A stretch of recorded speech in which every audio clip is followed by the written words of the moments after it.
আমাদের একেবারেই বুকের ভেতরে। গানটি শুনছিলেন লোপামুদ্রা মিত্রের কণ্ঠে, এবং আজকের দিনে এই গানটি না শুনলেই নয়, এ কথা কিন্তু বলা যায়।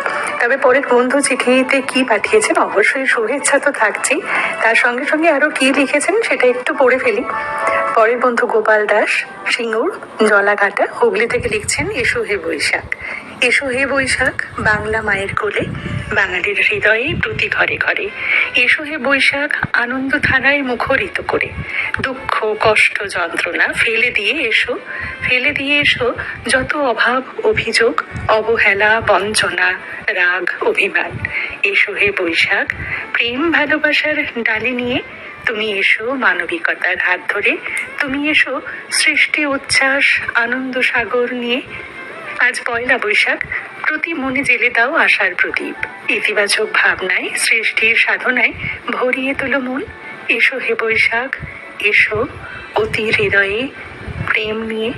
চিঠি গোপাল দাস, সিঙ্গুর, জলাঘাটা, হুগলি থেকে।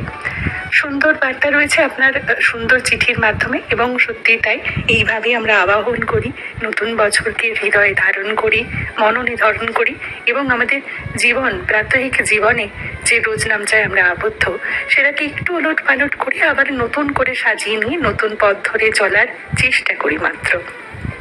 জানি না আমরা সবাই কতটা সফল হতে পারি, তবে আশা তো আমরা ছাড়বো না। তাই আশা হাতে রেখেই বা হৃদয়ে রেখেই এগিয়ে চলবো নতুনের পথে। ভালো থাকুন।